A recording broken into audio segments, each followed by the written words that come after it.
Chapter 3. Lodge 341, Vermissa. On the day following the evening which had contained so many exciting events, McMurdo moved his lodgings from old Jacob Shafter's and took up his quarters at the widow Macnamara's on the extreme outskirts of the town. Scanlon, his original acquaintance aboard the train, had occasion shortly afterwards to move into Vermissa, and the two lodged together. There was no other boarder, and the hostess was an easy-going old Irish woman, who left them to themselves, so that they had a freedom for speech and action welcome to men who had secrets in common. Shafter had relented to the extent of letting McMurdo come to his meals there when he liked, so that his intercourse with Etty was by no means broken.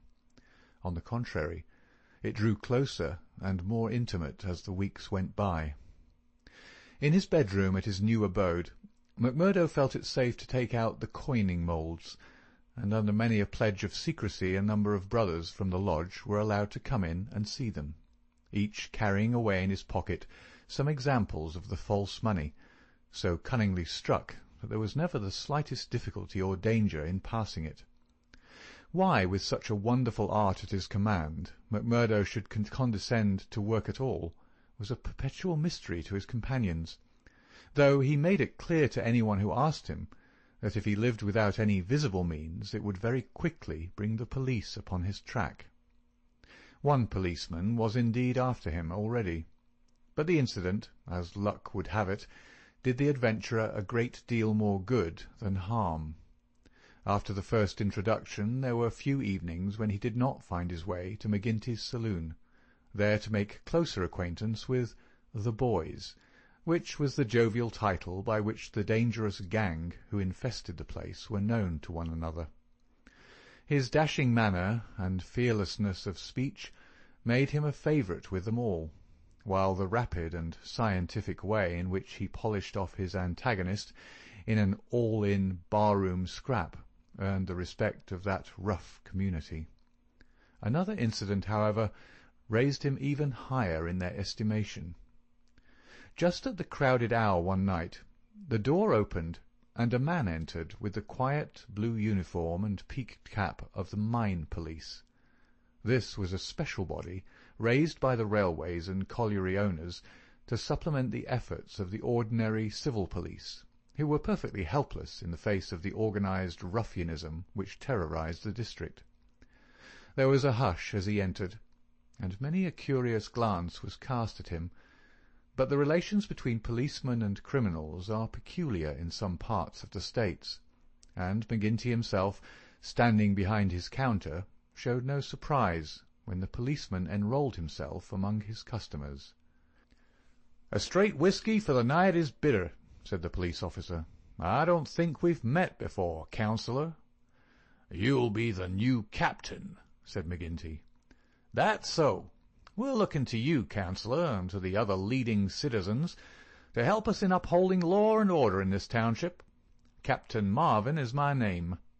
"We do better without you, Captain Marvin, for we have our own police of the township, and no need for any imported goods.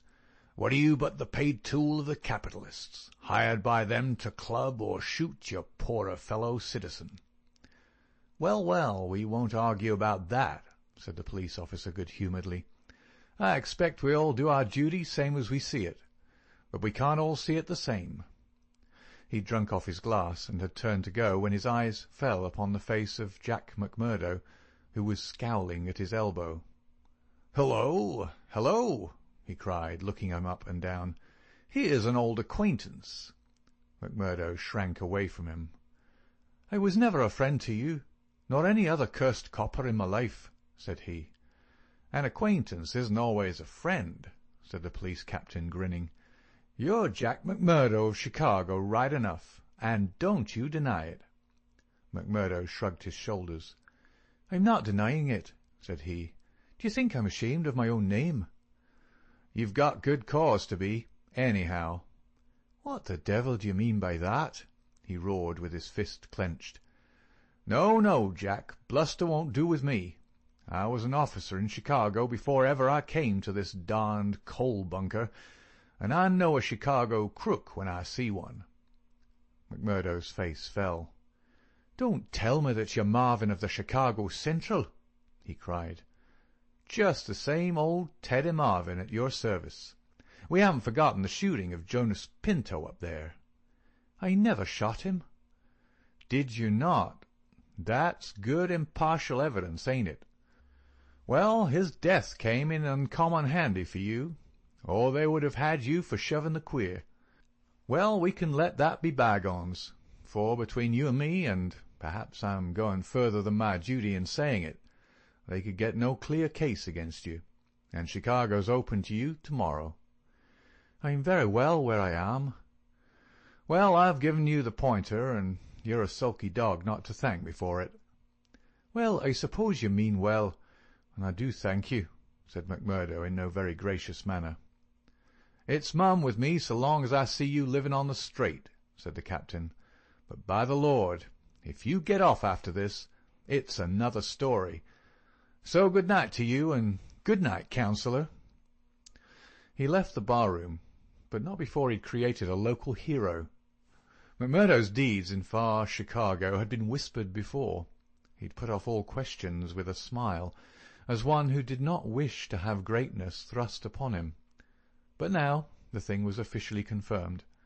The bar loafers crowded round him and shook him heartily by the hand. He was free of the community from that time on.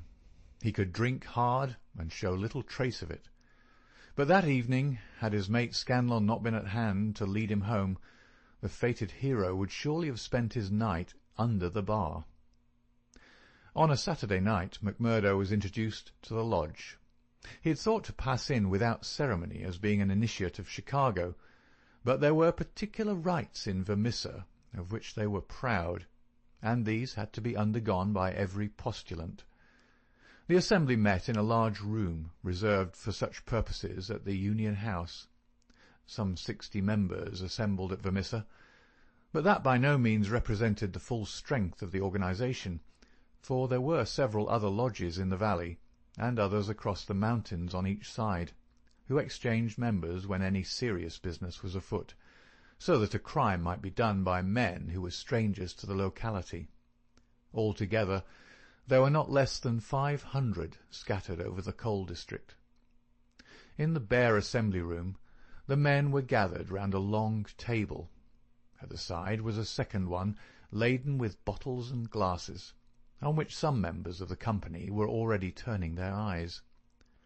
McGinty sat at the head, with a flat black velvet cap upon his shock of tangled black hair, and a coloured purple stole round his neck, so that he seemed to be a priest presiding over some diabolical ritual.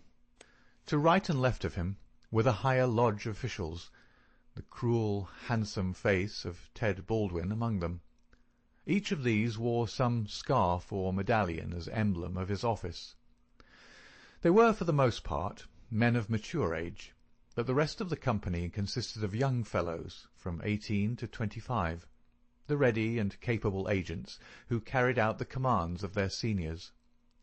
Among the older men were many whose features showed the tigerish, lawless souls within, but looking at the rank and file, it was difficult to believe that these eager and open-faced young fellows were in very truth a dangerous gang of murderers, whose minds had suffered such complete moral perversion that they took a horrible pride in their proficiency at the business, and looked with deepest respect at the men who had the reputation of making what they called a clean job. To their contorted natures it had become a spirited and chivalrous thing to volunteer for service against some man who had never injured them, and whom in many cases they had never seen in their lives. The crime committed, they quarrelled as to who had actually struck the fatal blow, and amused one another and the company by describing the cries and contortions of the murdered man.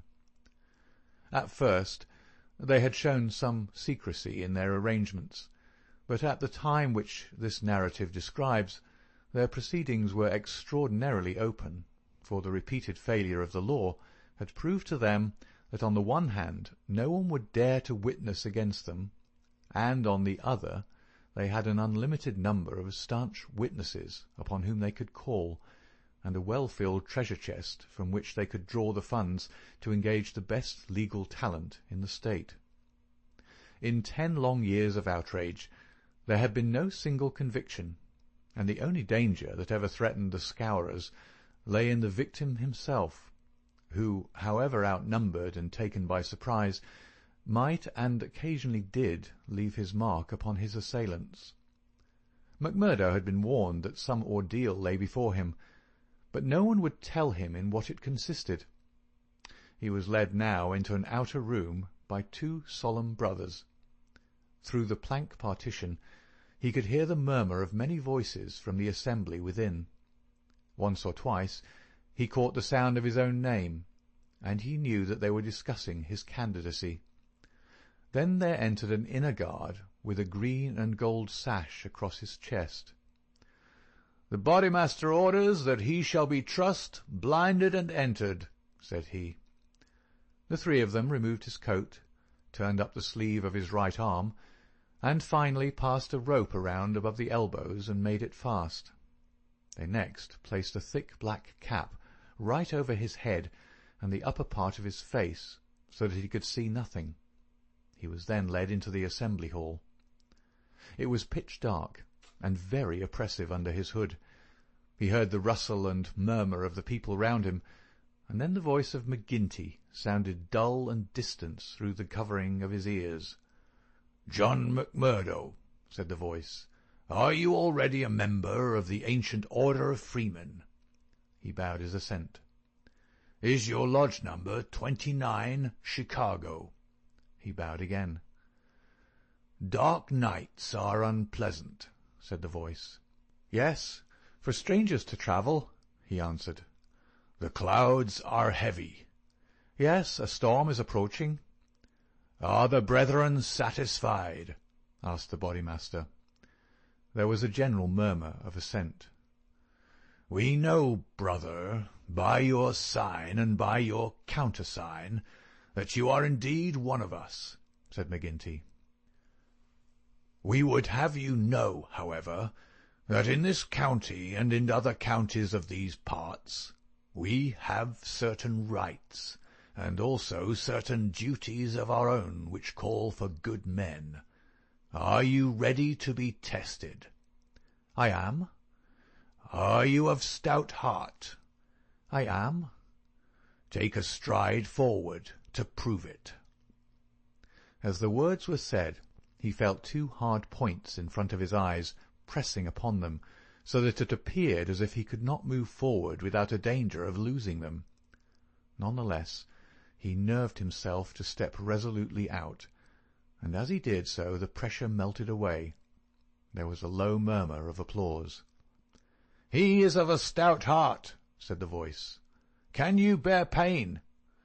"As well as another," he answered. "Test him." It was all he could do to keep himself from screaming out, for an agonizing pain shot through his forearm. He nearly fainted at the sudden shock of it, but he bit his lip and clenched his hands to hide his agony. "I can take more than that," said he.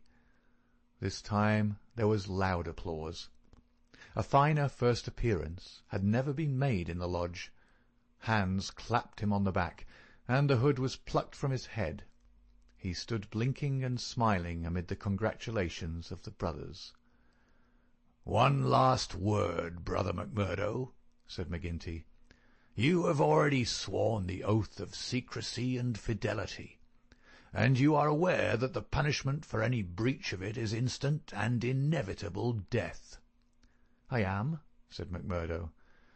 "And you accept the rule of the Bodymaster, for the time being, under all circumstances?" "I do." "Then, in the name of Lodge 341 Vermissa, I welcome you to its privileges and debates.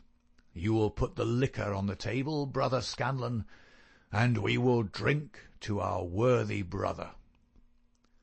MacMurdo's coat had been brought to him, but before putting it on he examined his right arm, which still smarted heavily. There on the flesh of the forearm was a circle with a triangle within it, deep and red, as the branding iron had left it. One of the two of his neighbours pulled up their sleeves and showed their own lodge marks. "We've all had it," said one, "but not all as brave as you over it." "Tut, it was nothing," said he, but it burned and ached all the same. When the drinks which followed the ceremony of initiation had all been disposed of, the business of the lodge proceeded. McMurdo, accustomed only to the prosaic performances of Chicago, listened with open ears and more surprise than he ventured to show to what followed. "The first business on the agenda paper," said McGinty, "is to read the following letter from Division Master Windle of Merton County Lodge 249. He says, 'Dear Sir, there is a job to be done on Andrew Ray, of Ray and Sturmish, coal owners near this place. You will remember that your lodge owes us a return, having had the service of two brethren in the matter of the patrolman last fall. You will send 2 good men. They will be taken charge of by Treasurer Higgins of this lodge, whose address you know. He will show them when to act and where. Yours in freedom, J. W. Windle, D.M.A.O.F. Windle has never refused us when we have had occasion to ask for the loan of a man or two, and it's not for us to refuse him."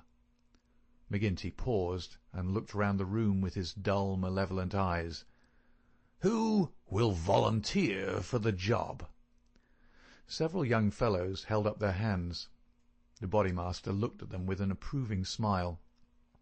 "You'll do, Tiger Cormac. If you handle it as well as you did the last, you won't be wrong. And you, Wilson." "I've no pistol," said the volunteer, a mere boy in his teens. "It's your first, is it not? Well, you have to be blooded sometime.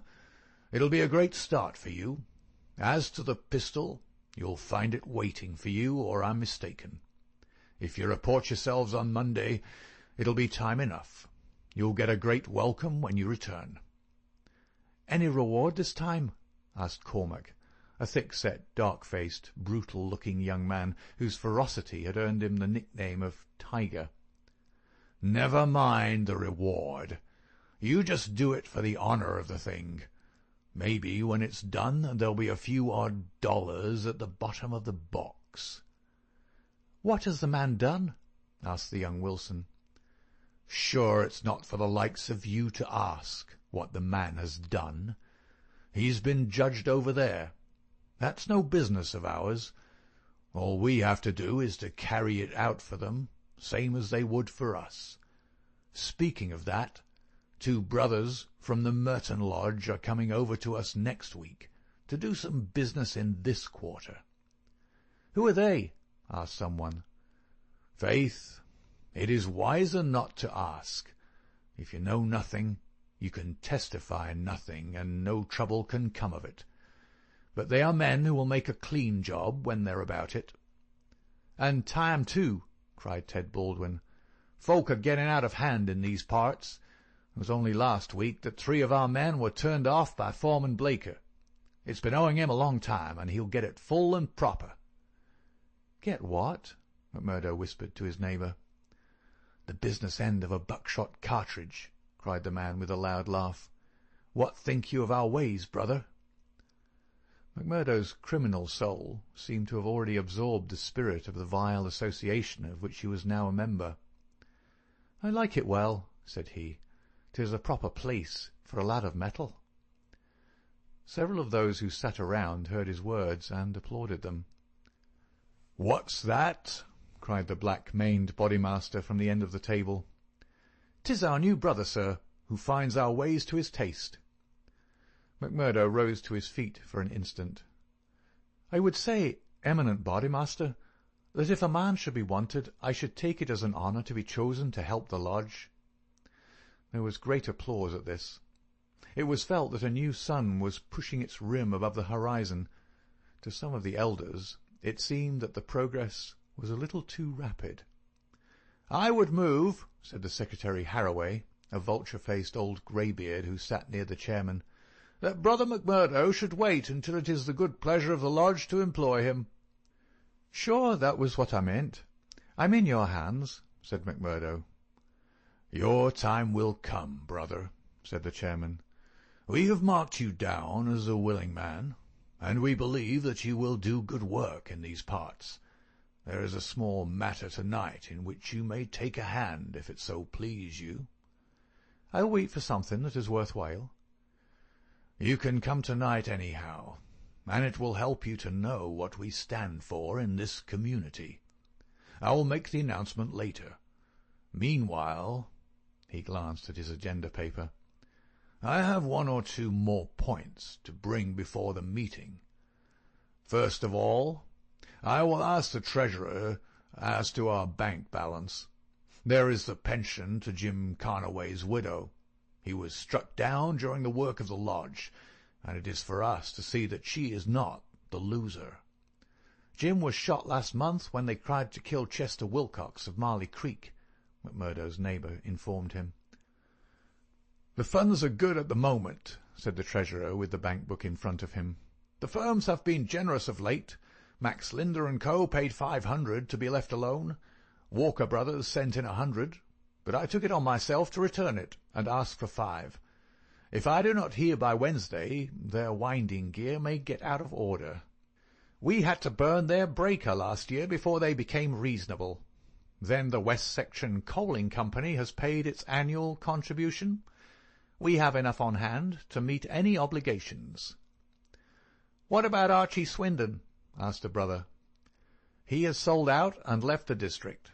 The old devil left a note for us to say that he'd had rather be a free crossing sweeper in a New York than a large mine owner under the power of a ring of blackmailers. By gar, it was as well that he made a break for it before the note reached us. I guess he won't show his face in this valley again." An elderly, clean-shaved man with a kindly face and a good brow rose from the end of the table which faced the chairman. "Mr. Treasurer," he asked, "may I ask who has bought the property of this man that we have driven out of the district?" "Yes, Brother Morris. It has been bought by the State and Merton County Railroad Company." "And who bought the mines of Todman and of Lee that came into the market in the same way last year?" "The same company, Brother Morris." "And who bought the ironworks of Manson and of Schumann and of Vandair and of Atwood, which have all been given up of late?" "They were all bought by the West Gilmerton General Mining Company." "I don't see, Brother Morris," said the chairman, "that it matters to us who buys them, since they can't carry them out of the district." "With all respect to you, eminent bodymaster, I think it may matter very much to us. This process has been going on now for 10 long years. We are gradually driving all the small men out of trade. What is the result? We find in their places great companies like the Railroad or the General Iron, who have their directors in New York or Philadelphia, and care nothing for our threats. We can take it out of their local bosses, but it only means that others will be sent in their stead, and we are making it dangerous for ourselves. The small men could not harm us. They had not the money nor the power. So long as we did not squeeze them too dry, they would stay on under our power. But if these big companies find that we stand between them and their profits, they will spare no pains and no expense to hunt us down and bring us to court." There was a hush at these ominous words, and every face darkened as gloomy looks were exchanged. So omnipotent and unchallenged had they been, that the very thought that there was possible retribution in the background had been banished from their minds, and yet the idea struck a chill to the most reckless of them.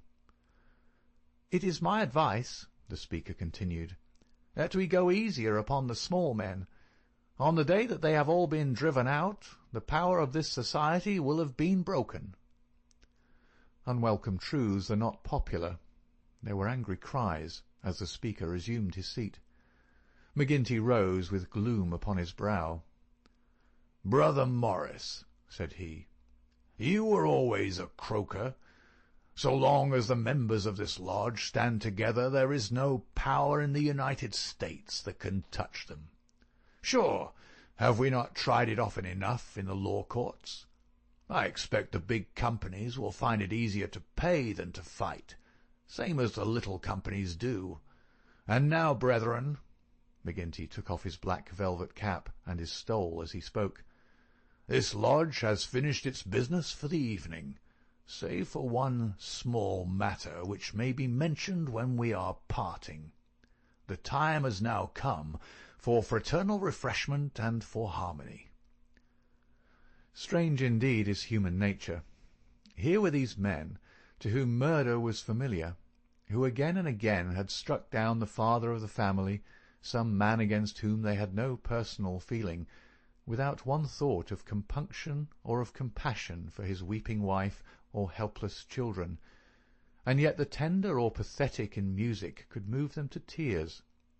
McMurdo had a fine tenor voice, and if he had failed to gain the good-will of the lodge before, it could no longer have been withheld after he had thrilled them with "I am sitting on the stile Mary" and "On the banks of Allan Water."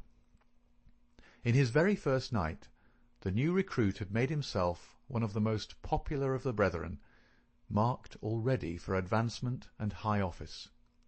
There were other qualities needed, however, besides those of good fellowship, to make a worthy freeman, and of these he was given an example before the evening was over. The whisky bottle had passed round many times, and the men were flushed and ripe for mischief when their bodymaster rose once more to address them.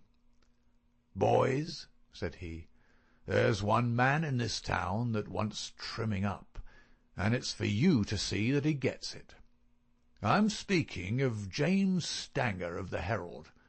You've seen how he's been opening his mouth against us again?" There was a murmur of assent, with many a muttered oath. McGinty took a slip of paper from his waistcoat pocket. "Law and order," that's how he heads it. "Reign of terror in the coal and iron district. 12 years have now elapsed since the first assassinations which prove the existence of a criminal organization in our midst. From that day these outrages have never ceased, until now they have reached a pitch which makes us the opprobrium of the civilized world. Is it for such results as this that our great country welcomes to its bosom the alien who flies from the despotisms of Europe? Is it that they shall themselves become tyrants over the very men who have given them shelter, and that a state of terrorism and lawlessness should be established under the very shadow of the sacred folds of the starry flag of freedom, which would raise horror in our minds if we read of it as existing under the most effete monarchy of the East? The men are known. The organization is patent and public. How long are we to endure it? Can we forever live?" "Sure, I've read enough of the slush," cried the chairman, tossing the paper down upon the table. "That's what he says of us. The question I'm asking is, what shall we say to him?" "Kill him!" cried a dozen fierce voices. "I protest against that," said Brother Morris, the man of the good brow and shaved face. "I tell you, brethren, that our hand is too heavy in this valley, and that there will come a point where in self-defence every man will unite to crush us out. James Stanger is an old man. He is respected in the township and the district. His paper stands for all that is solid in the valley. If that man is struck down, there will be a stir through this state that will only end with our destruction." "And how would they bring about our destruction, Mr. Standback?" cried McGinty. "Is it by the police? Sure, half of them are in our pay, and half of them are afraid of us. Or is it by the law courts and the judge? Haven't we tried that before now, and whatever came of it?" "There is a Judge Lynch that might try the case," said Brother Morris. A general shout of anger greeted the suggestion. "I have but to raise my finger," cried McGinty, "and I could put 200 men into this town that would clear it out from end to end. Then suddenly, raising his voice and bending his huge black brows into a terrible frown, "See here, Brother Morris, I have my eye on you, and have had for some time. You've no heart yourself, and you try to take the heart out of others. It will be an ill day for you, Brother Morris, when your own name comes on our agenda paper, and I'm thinking that it's just there that I ought to place it." Morris had turned deadly pale, and his knees seemed to give way under him as he fell back into his chair. He raised his glass in his trembling hand, and drank before he could answer. "I apologize, eminent Bodymaster, to you and to every brother in this lodge, if I have said more than I should. I am a faithful member, you all know that, and it is my fear lest evil come to the lodge which makes me speak in anxious words. But I have greater trust in your judgment than in my own, eminent Bodymaster, and I promise you that I will not offend again." The Bodymaster's scowl relaxed as he listened to the humble words. "Very good, Brother Morris. It's myself that would be sorry if it were needful to give you a lesson. But so long as I am in this chair, we shall be a united lodge in word and in deed. And now, boys," he continued, looking round at the company, "I'll say this much, that if Stanger got his full deserts there would be more trouble than we need ask for. These editors hang together, and every journal in the state would be crying out for police and troops. But I guess you can give him a pretty severe warning. Will you fix it, Brother Baldwin?" "Sure," said the young man eagerly. "How many will you take?" "Half a dozen, and 2 to guard the door. You'll come, Gower, and you, Mansell, and you, Scanlon, and the 2 Willoughbys." "I promised the new brother he should go," said the chairman. Ted Baldwin looked at McMurdo with eyes which showed that he had not forgotten nor forgiven. "Well, he can come if he wants," he said in a surly voice. "That's enough. The sooner we get to work the better." The company broke up with shouts and yells and snatches of drunken song. The bar was still crowded with revellers, and many of the brethren remained there. The little band who had been told off for duty passed out into the street, proceeding in 2s and 3s along the sidewalk so as not to provoke attention.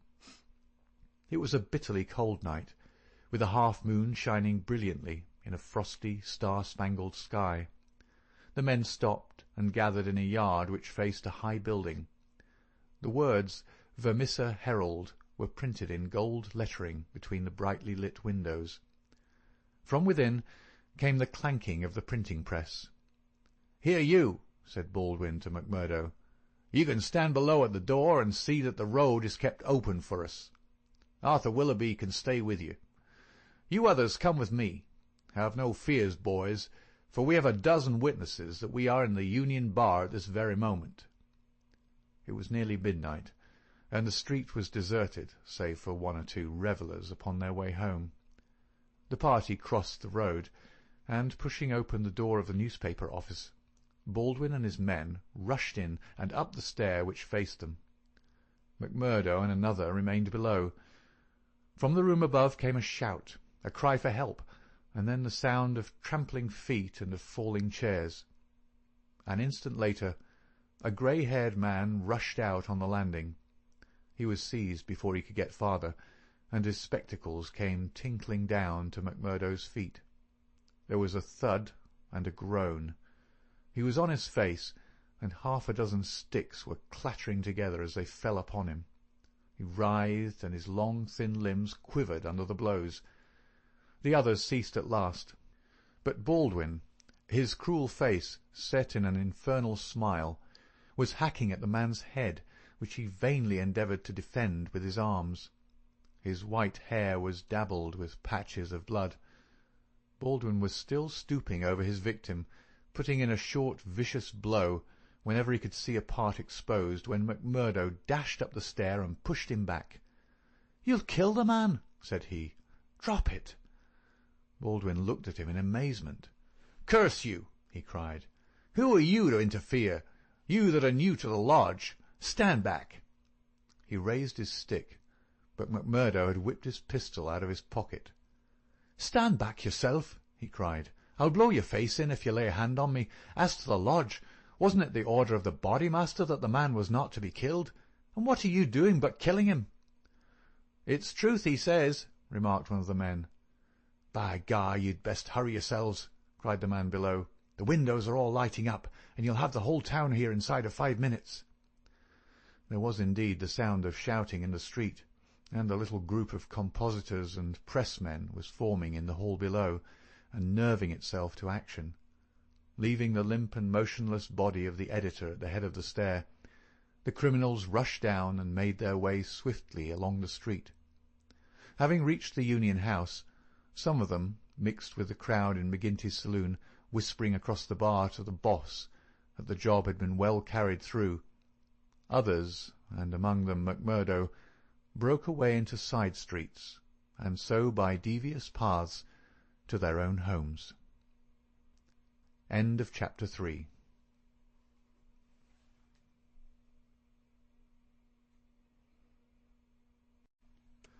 Chapter 4. The Valley of Fear. When McMurdo awoke next morning, he had good reason to remember his initiation into the lodge. His head ached with the effect of the drink, and his arm, where he had been branded, was hot and swollen. Having his own peculiar source of income, he was irregular in his attendance at his work, so he had a late breakfast, and remained at home for the morning writing a long letter to a friend. Afterwards he read the Daily Herald. In a special column, put in at the last moment, he read, "Outrage at the Herald office. Editor seriously injured." It was a short account of the facts with which he was himself more familiar than the writer could have been. It ended with the statement, "The matter is now in the hands of the police, but it can hardly be hoped that their exertions will be attended by any better results than in the past. Some of the men were recognized, and there is hope that a conviction may be obtained. The source of the outrage was, it need hardly be said, that infamous society which has held this community in bondage for so long a period, and against which the Herald has taken so uncompromising a stand. Mr. Stanger's many friends will rejoice to hear that, though he has been cruelly and brutally beaten, and though he has sustained severe injuries about the head, there is no immediate danger to his life." Below it stated that a guard of police, armed with Winchester rifles, had been requisitioned for the defence of the office.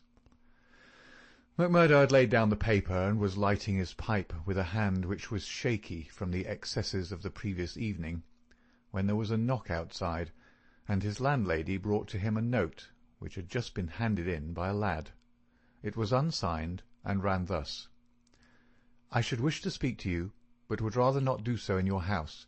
You will find me beside the flagstaff upon Miller Hill. If you will come there now, I have something which is important for you to hear and for me to say." McMurdo read the note twice with the utmost surprise, for he could not imagine what it meant, or who was the author of it.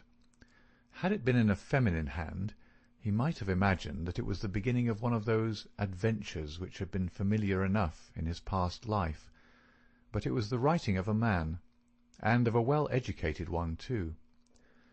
Finally, after some hesitation, he determined to see the matter through. Miller Hill is an ill-kept public park in the very centre of the town. In summer it is a favourite resort of the people, but in the winter it is desolate enough. From the top of it one has a view, not only of the whole straggling, grimy town, but of the winding valley beneath, with its scattered mines and factories blackening the snow on each side of it, and of the wooded and white-capped ranges flanking it. McMurdo strolled up the winding path, hedged in with evergreens, until he reached the deserted restaurant which forms the centre of summer gaiety. Beside it was a bare flagstaff, and underneath it a man, his hat drawn down and the collar of his overcoat turned up. When he turned his face, McMurdo saw that it was Brother Morris, he who had incurred the anger of the bodymaster the night before. The lodge sign was given and exchanged as they met.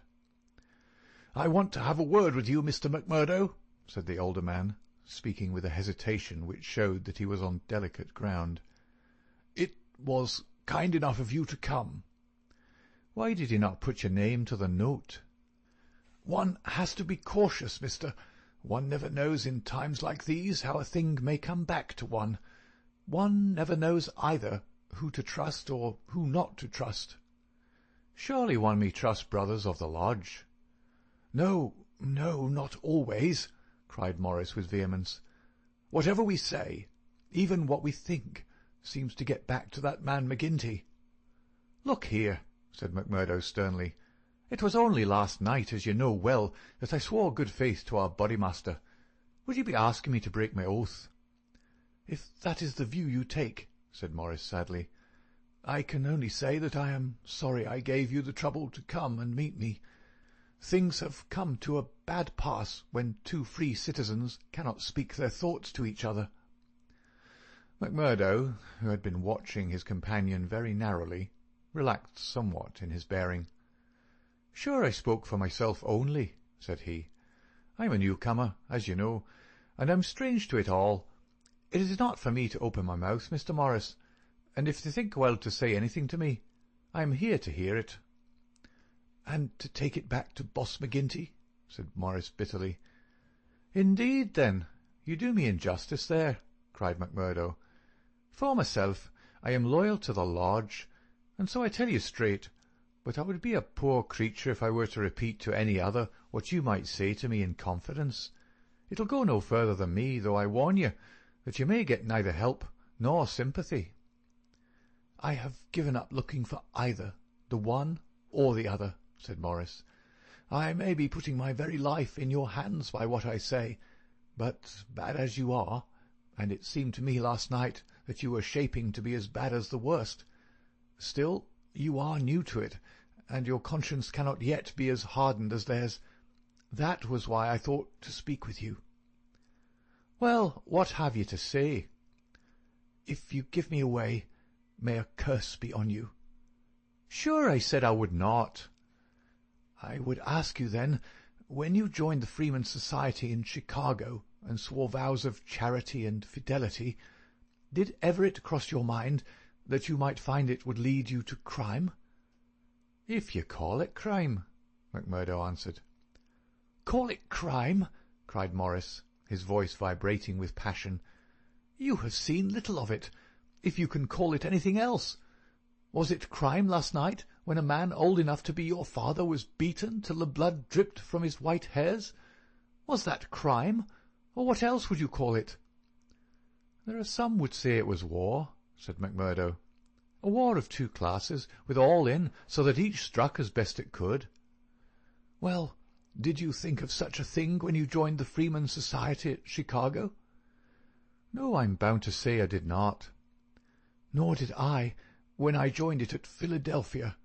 It was just a benefit club and a meeting place for one's fellows. Then I heard of this place. Curse the hour that the name first fell upon my ears. And I came to better myself. My God, to better myself. My wife and 3 children came with me. I started a dry goods store on Market Square, and I prospered well. The word had gone round that I was a freeman, and I was forced to join the local lodge, same as you did last night. I've the badge of shame on my forearm, and something worse branded on my heart. I found that I was under the orders of a black villain, and caught in a meshwork of crime. What could I do? Every word I said to make things better was taken as treason, same as it was last night. I can't get away, for all I have in the world is in my store. If I leave the society, I know well that it means murder to me, and God knows what to my wife and children. Oh, man, it is awful, awful!" He put his hands to his face, and his body shook with convulsive sobs. McMurdo shrugged his shoulders. "You are too soft for the job," said he. "You're the wrong sort for such work." "I had a conscience and a religion, but they made me a criminal among them. I was chosen for a job. If I backed down, I knew well what would come to me. Maybe I'm a coward. Maybe it's the thought of my poor little woman and the children that makes me one. Anyway, I went. I guess it will haunt me forever. It was a lonely house, 20 miles from here, over the range yonder. I was told off for the door, same as you were last night. They could not trust me with the job. The others went in. When they came out, their hands were crimson to the wrists. As we turned away, a child was screaming out of the house behind us. It was a boy of 5 who had seen his father murdered. I nearly fainted with the horror of it, and yet I had to keep a bold and smiling face, for well I knew that if I did not, it would be out of my house that they would come next with their bloody hands, and it would be my little Fred that would be screaming for his father. But I was a criminal then, part sharer in a murder, lost forever in this world, and lost also in the next. I am a good Catholic, but the priest would have no word with me when he heard I was a scourer, and I am excommunicated from my faith. That's how it stands with me, and I see you going down the same road, and I ask you what the end is to be. Are you ready to be a cold-blooded murderer also, or can we do anything to stop it?" "What would you do?" asked McMurdo abruptly. "You'd not inform?" "God forbid!" cried Morris. "Sure, the very thought would cost me my life." "That's well," said McMurdo. "I'm thinking that you're a weak man, and that you make too much of the matter." "Too much? Wait till you have lived here longer. Look down the valley. See the cloud of 100 chimneys that overshadows it. I tell you that the cloud of murder hangs thicker and lower than that over the heads of the people. It is the valley of fear, the valley of death. The terror is in the hearts of the people from the dusk to the dawn. Wait, young man, and you will learn for yourself." "Well, I'll let you know what I think when I have seen more," said McMurdo carelessly. "What is very clear is that you are not the man for the place, and that the sooner you sell out, if you only get a dime a dollar for what the business is worth, the better it'll be for you. What you've said is safe with me, but by gar, if I thought you were an informer—" "No, no!" cried Morris piteously. "Well, let it rest at that. I'll bear what you've said in mind, and maybe some day I'll come back to it. I expect you meant kindly by speaking to me like this. Now I'll be getting home." "One word before you go," said Morris. "We may have been seen together. They may want to know what we have spoken about." "Ah, that's well thought of." "I offer you a clerkship in my store."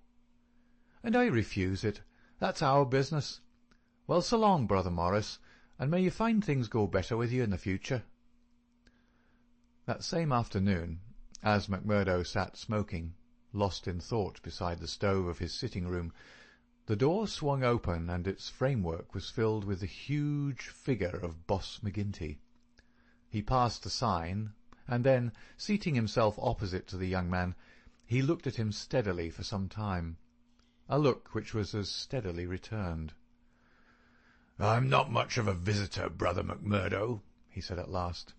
"I guess I'm too busy over the folk that visit me. But I thought I'd stretch a point and drop down to see you in your own house." "I'm proud to see you here, Councillor," McMurdo answered heartily, bringing his whisky bottle out of the cupboard. "It's an honour that I had not expected." "How's the arm?" asked the boss. McMurdo made a wry face.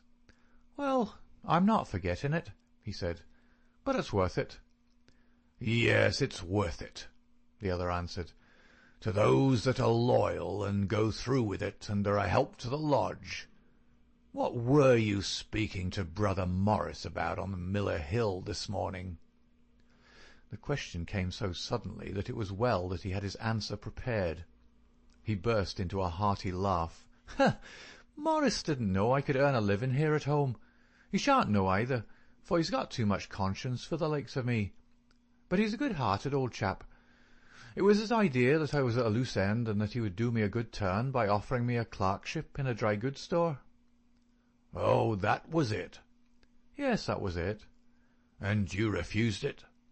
"Sure. Couldn't I earn 10 times as much in my own bedroom with 4 hours' work?" "That's so. But I wouldn't get about too much with Morris." "Why not?" "Well, I guess because I tell you not.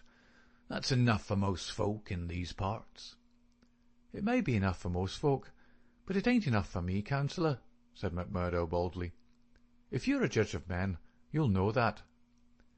The swarthy giant glared at him, and his hairy paw closed for an instant round the glass, as though he would hurl it at the head of his companion. Then he laughed in his loud, boisterous, insincere fashion. "Ha! You're a queer card, for sure," said he. "Well, if you want more reasons, I'll give them. Did Morris say nothing to you against the lodge?" "No." "Nor against me?" "No."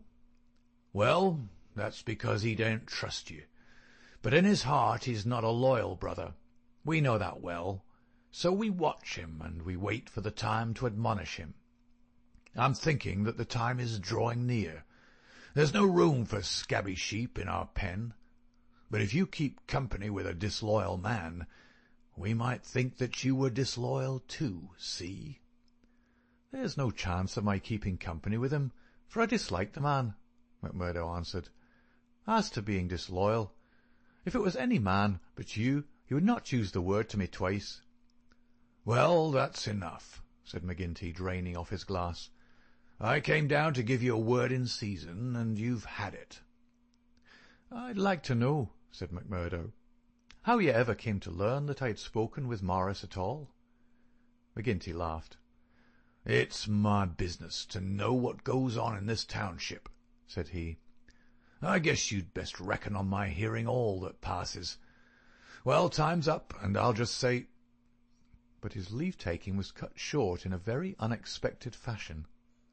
With a sudden crash, the door flew open, and 3 frowning, intent faces glared in at them from under the peaks of police caps. McMurdo sprang to his feet and half drew his revolver, but his arm stopped midway as he became conscious that 2 Winchester rifles were levelled at his head. A man in uniform advanced into the room, a 6-shooter in his hand. It was Captain Marvin, one of Chicago and now of the Mine Constabulary. He shook his head with a half-smile at McMurdo. "I thought you'd be getting into trouble, Mr. Crooked McMurdo of Chicago," said he. "Can't keep out of it, can you? Take your hat and come along with us." "I guess you'll pay for this, Captain Marvin," said McGinty. "Who are you, I'd like to know, to break into a house in this fashion and molest honest, law-abiding men?" "You're standing out in this deal, Councillor McGinty," said the police captain. "We're not out after you, but after this man McMurdo. It is for you to help, not to hinder us in our duty."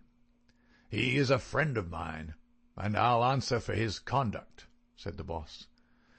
"By all accounts, Mr. McGinty, you may have to answer for your own conduct some of these days," the captain answered. "This man McMurdo was a crook before ever he came here, and he's a crook still. Cover him, patrolman, while I disarm him." "There's my pistol," said McMurdo coolly. "Maybe, Captain Marvin, if you and I were alone and face to face, you would not take me so easily." "Where's your warrant?" asked McGinty. "By gar, a man might as well live in Russia as in Vermissa while folk like you are running the police. It's a capitalist outrage, and you'll hear more of it, I reckon." "You do what you think is your duty the best way you can, Councillor. We'll look after ours." "What am I accused of?" asked McMurdo.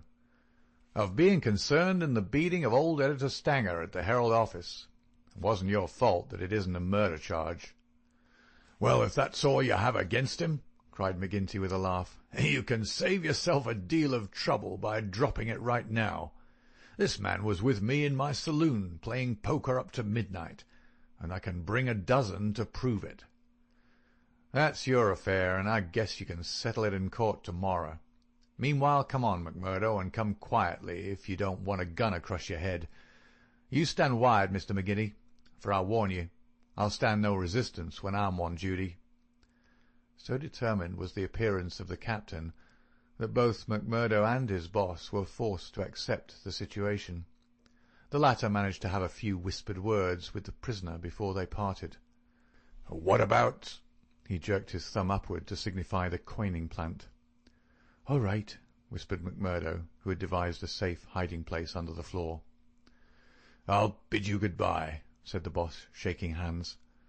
"I'll see Riley, the lawyer, and take the defence upon myself. Take my word for it that they won't be able to hold you." "I wouldn't bet on that. Guard the prisoner, you two, and shoot him if he tries any games. I'll search the house before I leave." He did so, but apparently found no trace of the concealed plant. When he descended, he and his men escorted McMurdo to headquarters. Darkness had fallen, and a keen blizzard was blowing so that the streets were nearly deserted, but a few loiterers followed the group, and, emboldened by invisibility, shouted imprecations at the prisoner. "Lynch the cursed scourer!" they cried. "Lynch him!" They laughed and jeered as he was pushed into the police station. After a short formal examination from the inspector in charge, he was put into the common cell. Here he found Baldwin and 3 other criminals of the night before, all arrested that afternoon and waiting their trial next morning. But even within this inner fortress of the law, the long arm of the freemen was able to extend. Late at night there came a jailer with a straw bundle for their bedding, out of which he extracted 2 bottles of whisky, some glasses, and a pack of cards. They spent a hilarious night without an anxious thought as to the ordeal of the morning. Nor had they cause, as the result was to show. The magistrate could not possibly on the evidence have held them for a higher court. On the one hand, the compositors and pressmen were forced to admit that the light was uncertain, that they were themselves much perturbed, and that it was difficult for them to swear to the identity of the assailants, although they believed that the accused were among them. Cross-examined by the clever attorney who had been engaged by McGinty, they were even more nebulous in their evidence. The injured man had already deposed that he was so taken by surprise by the suddenness of the attack that he could state nothing beyond the fact that the first man who struck him wore a moustache. He added that he knew them to be scourers, since no one else in the community could possibly have any enmity to him, and he had long been threatened on account of his outspoken editorials. On the other hand, it was clearly shown by the united and unfaltering evidence of 6 citizens, including that high municipal official, Councillor McGinty, that the men had been at a card party at the Union House until an hour very much later than the commission of the outrage. Needless to say that they were discharged with something very near to an apology from the bench for the inconvenience to which they had been put, together with an implied censure of Captain Marvin and the police for their officious zeal. The verdict was greeted with loud applause by a court in which McMurdo saw many familiar faces. Brothers of the lodge smiled and waved, but there were others who sat with compressed lips and brooding eyes as the men filed out of the dock. One of them, a little dark-bearded, resolute fellow, put the thoughts of himself and comrades into words as the ex-prisoners passed him. "You damned murderers," he said. "We'll fix you yet." End of chapter 4.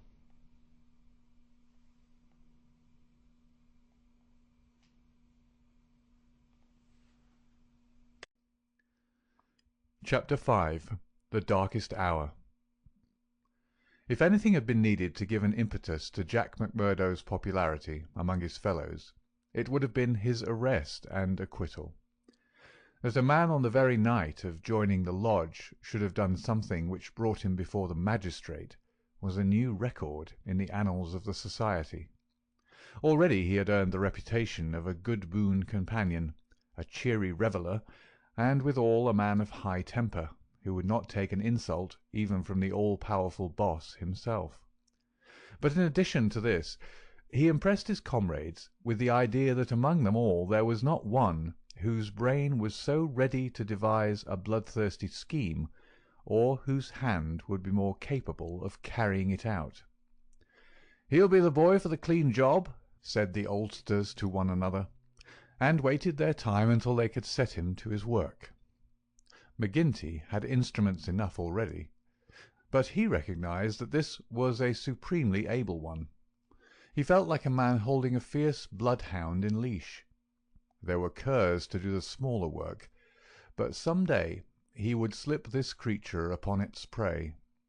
A few members of the lodge, Ted Baldwin among them, resented the rapid rise of the stranger, and hated him for it, but they kept clear of him, for he was as ready to fight as to laugh. But if he gained favour with his fellows, there was another quarter, one which had become even more vital to him, in which he lost it. Etty Shafter's father would have nothing more to do with him, nor would he allow him to enter the house.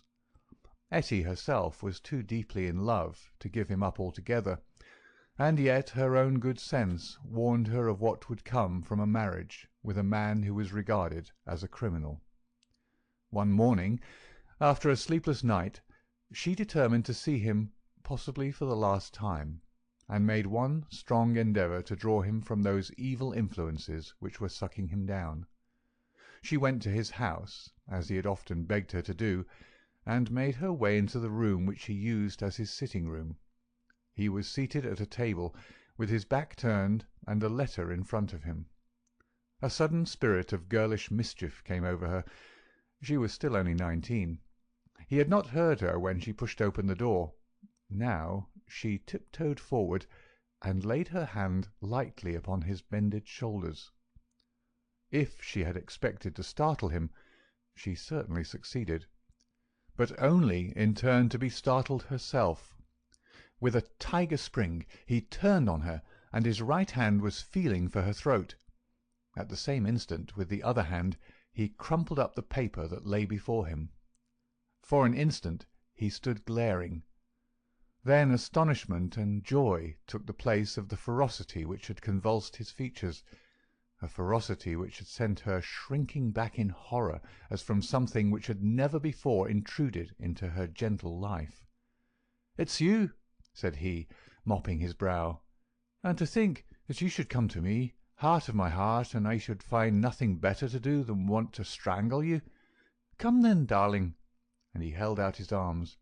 "Let me make it up to you." But she had not recovered from that sudden glimpse of guilty fear which she had read in the man's face.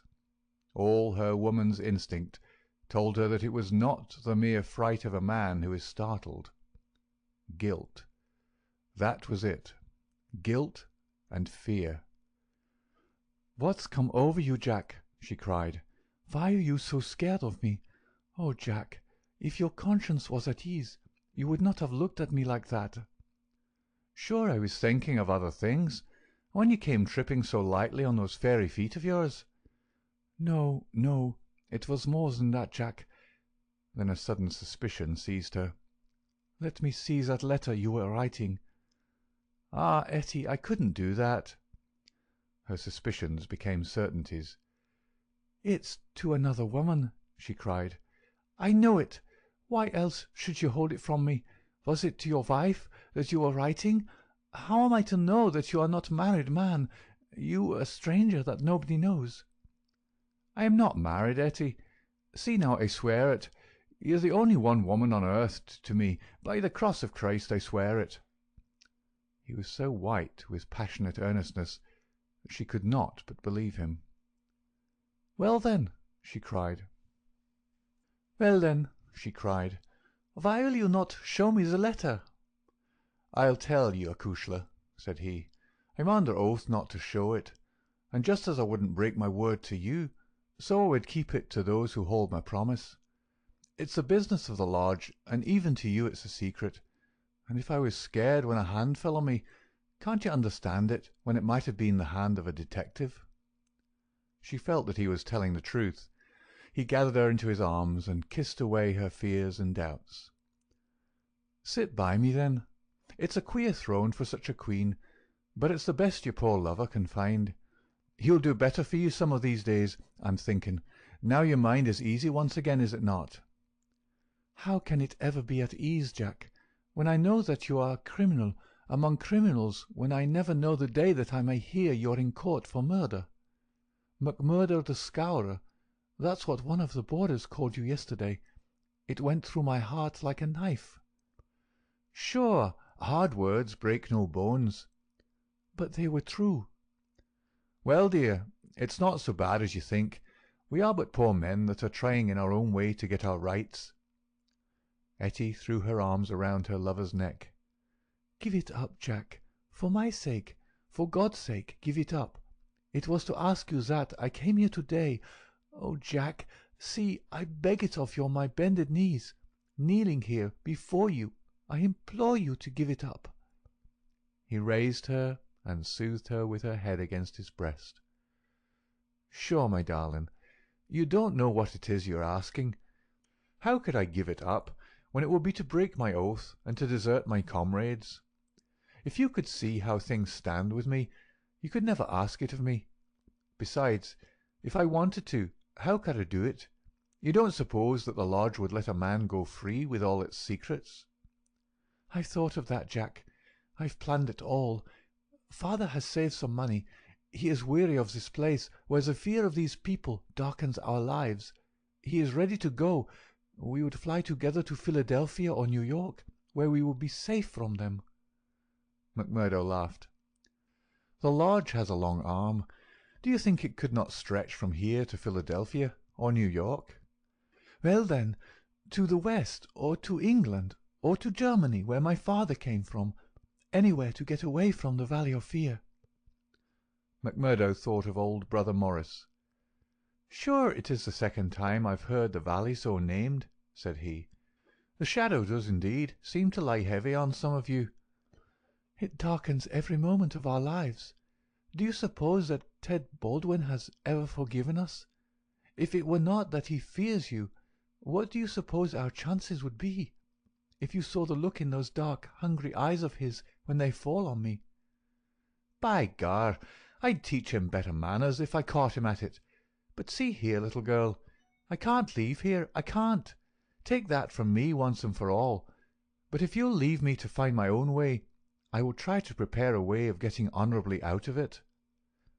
"There is no honour in such a matter." Well, well, it's just how you look at it.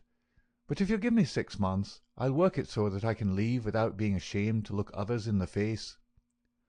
The girl laughed with joy. 6 months!" she cried. "Is it a promise?" Well, it may be 7 or 8, but within a year at the furthest we will leave the valley behind us." It was the most that Etty could obtain, and yet it was something. There was this distant light to illuminate the gloom of the immediate future. She returned to her father's house more light-hearted than she had ever been since Jack McMurdo had come into her life. It might be thought that as a member all the doings of the society would be told to him, but he was soon to discover that the organization was wider and more complex than the simple lodge. Even Boss McGinty was ignorant as to many things, for there was an official named the county delegate living at Hobson's Patch, farther down the line, who had power over several different lodges which he wielded in a sudden and arbitrary way. Only once did McMurdo see him, a sly little grey-haired rat of a man with a slinking gait and a sidelong glance which was charged with malice. Evans Pott was his name, and even the great boss of Vermissa felt towards him something of the repulsion and fear which the huge Danton may have felt for the puny but dangerous Robespierre. One day Scanlon, who was McMurdo's fellow boarder, received a note from McGinty enclosing one from Evans Pott, which informed him that he was sending over 2 good men, Lawler and Andrews, who had instructions to act in the neighbourhood, though it was best for the cause that no particulars as to their objects should be given.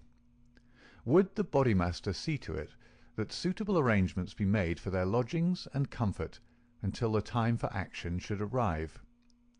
McGinty added that it was impossible for anyone to remain secret at the Union House, and that therefore he would be obliged if McMurdo and Scanlon would put the strangers up for a few days in their boarding-house.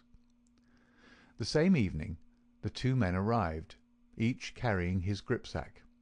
Lawler was an elderly man, shrewd, silent, and self-contained, clad in an old black frock-coat, which, with his soft felt hat and ragged grizzled beard, gave him a general resemblance to an itinerant preacher.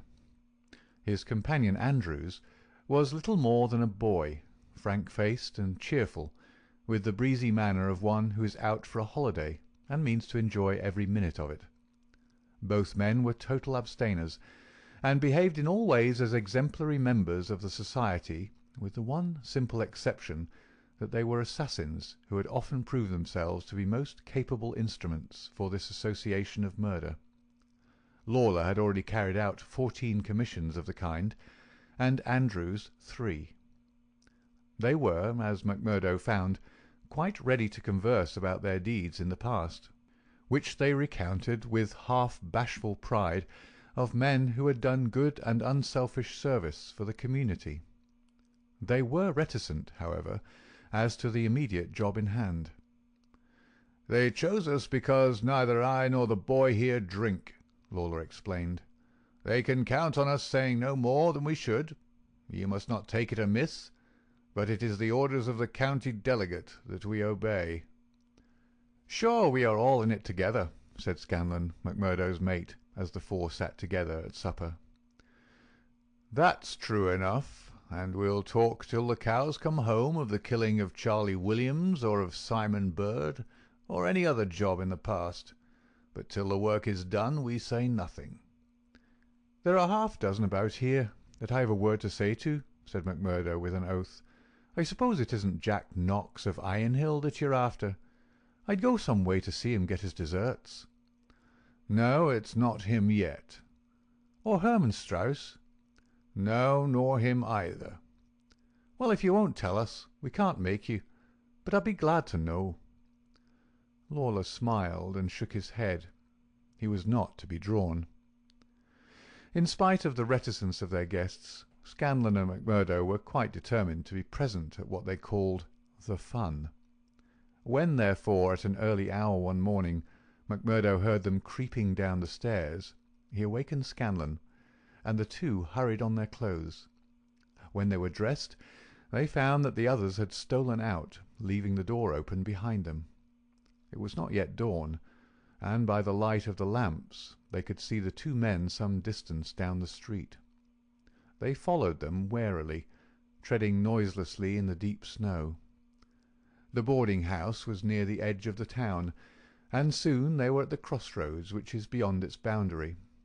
Here 3 men were waiting, with whom Lawler and Andrews held a short, eager conversation. Then they all moved on together. It was clearly some notable job which needed numbers. At this point there are several trails which lead to various mines.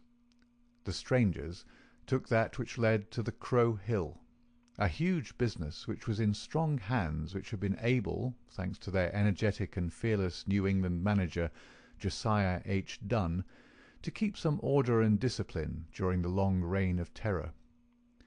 Day was breaking now, and a line of workmen were slowly making their way singly and in groups along the blackened path. MacMurdo and Scanlon strolled on with the others, keeping in sight of the men whom they followed. A thick mist lay over them, and from the heart of it there came the sudden scream of a steam whistle. It was the 10-minute signal before the cages descended and the day's labour began. When they reached the open space round the mine shaft, there were 100 miners waiting, stamping their feet and blowing on their fingers, for it was bitterly cold. The strangers stood in a little group under the shadow of the engine-house. Scanlon and MacMurdo climbed a heap of slag from which the whole scene lay before them. They saw the mine engineer, a great bearded Scotchman named Menzies, come out of the engine-house and blow his whistle for the cages to be lowered. At the same instant a tall, loose-framed young man with a clean-shaved, earnest face advanced eagerly towards the pit-head. As he came forward, his eyes fell upon the group, silent and motionless under the engine-house. The men had drawn down their hats and turned up their collars to screen their faces. For a moment the presentiment of death laid its cold hand upon the manager's heart. At the next he had shaken it off, and saw only his duty towards intrusive strangers. "Who are you?" he asked as he advanced. "What are you loitering there for?" There was no answer, but the lad Andrews stepped forward and shot him in the stomach. The 100 waiting miners stood as motionless and helpless as if they were paralysed.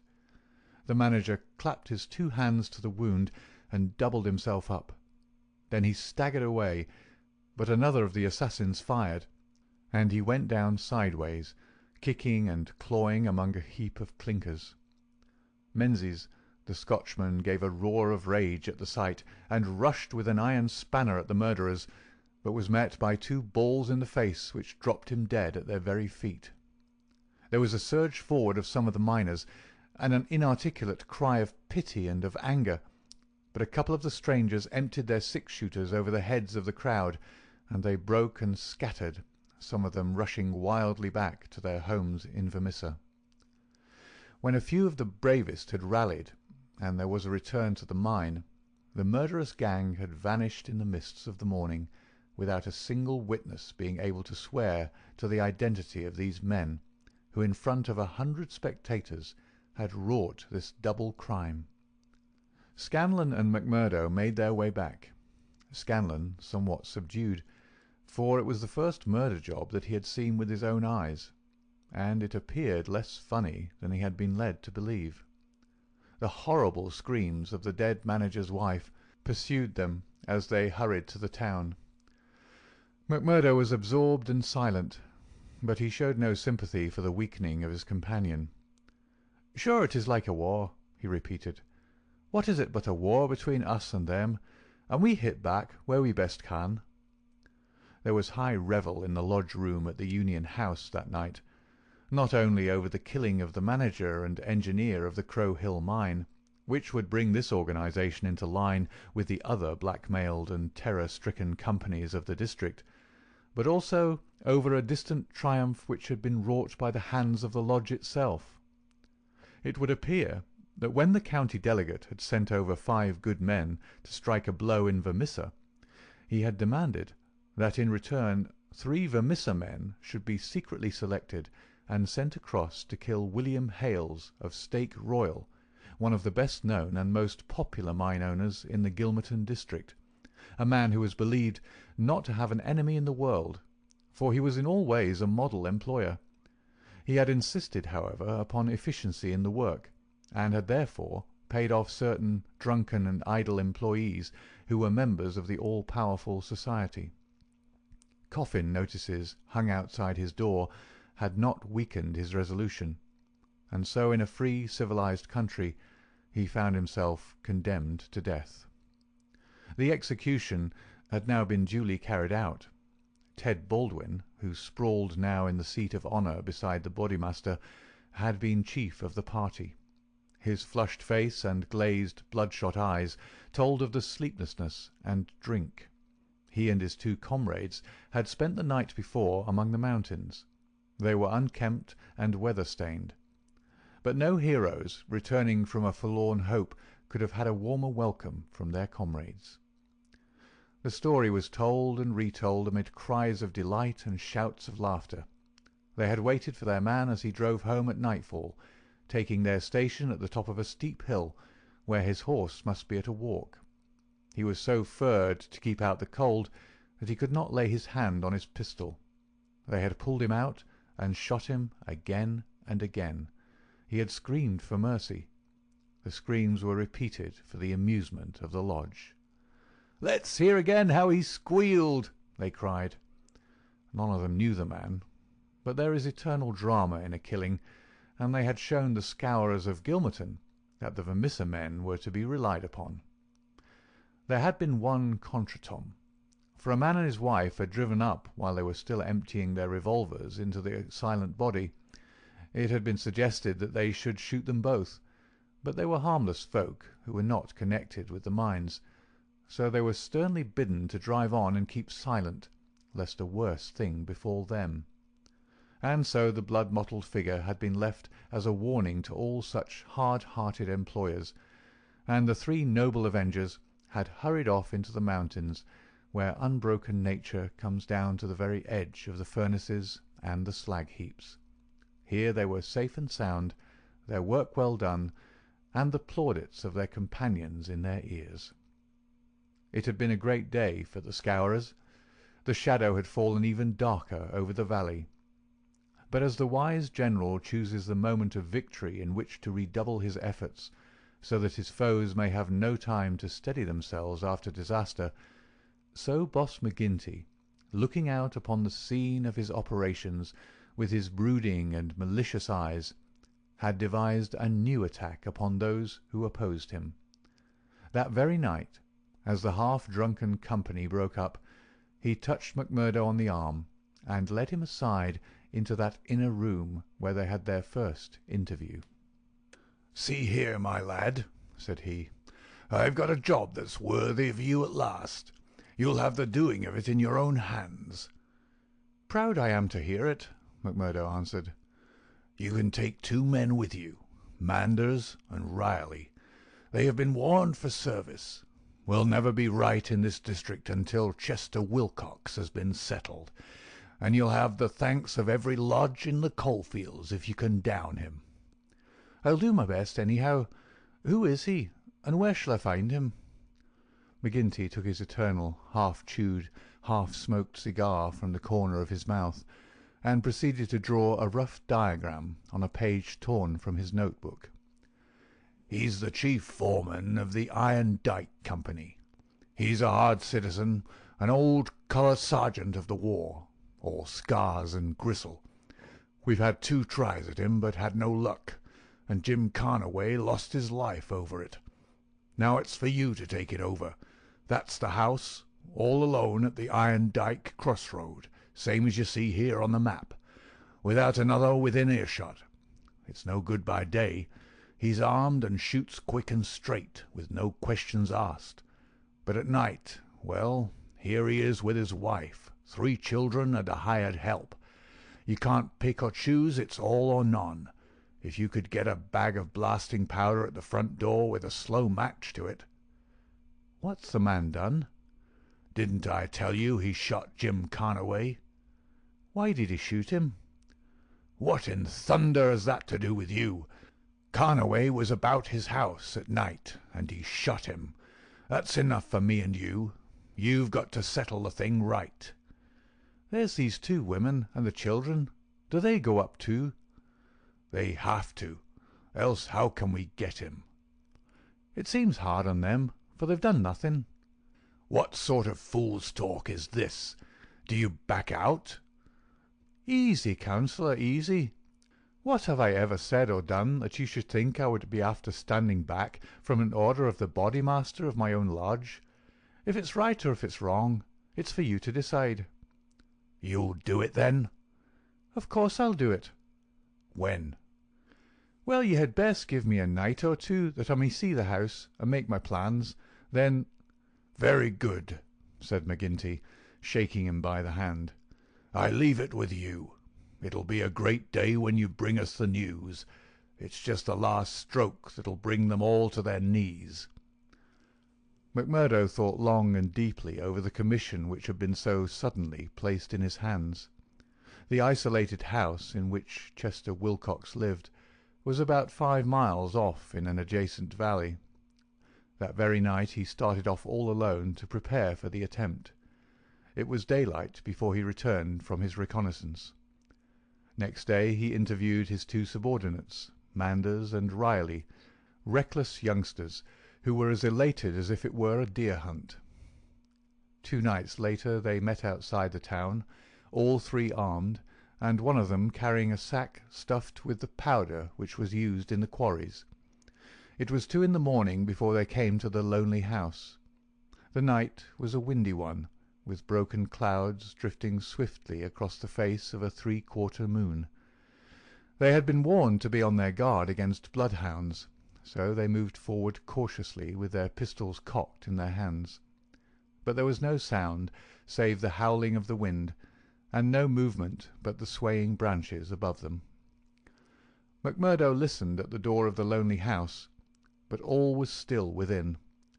Then he leaned the powder bag against it, ripped a hole in it with his knife, and attached the fuse. When it was well alight, he and his 2 companions took to their heels and were some distance off, safe and snug in a sheltering ditch, before the shattering roar of the explosion, with the low, deep rumble of the collapsing building, told them that their work was done. No cleaner job had ever been carried out in the blood-stained annals of the Society. But alas, that work so well organized and boldly carried out should all have gone for nothing. Warned by the fate of the various victims, and knowing that he was marked down for destruction, Chester Wilcox had moved himself and his family only the day before to some safer and less known quarters, where a guard of police should watch over them. It was an empty house which had been torn down by the gunpowder, and the grim old colour sergeant of the war was still teaching discipline to the miners of Iron Dyke. "Leave him to me," said McMurdo. "He's my man, and I'll get him, sure, if I have to wait a year for him." A vote of thanks and confidence was passed in full lodge, and so for the time the matter ended.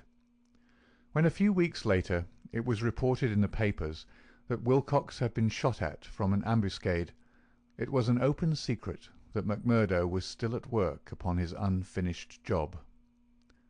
Such were the methods of the Society of Free Men, and such were the deeds of the Scourers by which they spread their rule of fear over the great and rich district which was for so long a period haunted by their terrible presence.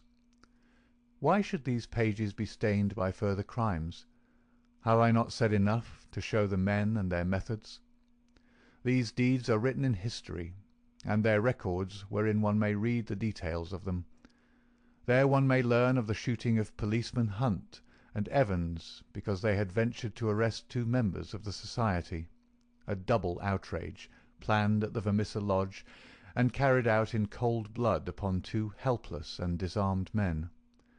There also one may read of the shooting of Mrs. Larby when she was nursing her husband, who had been beaten almost to death by orders of Boss McGinty, the killing of the elder Jenkins, shortly followed by that of his brother, the mutilation of James Murdoch, the blowing up of the Staphouse family, and the murder of the Stendals, all followed hard upon one another in the same terrible winter.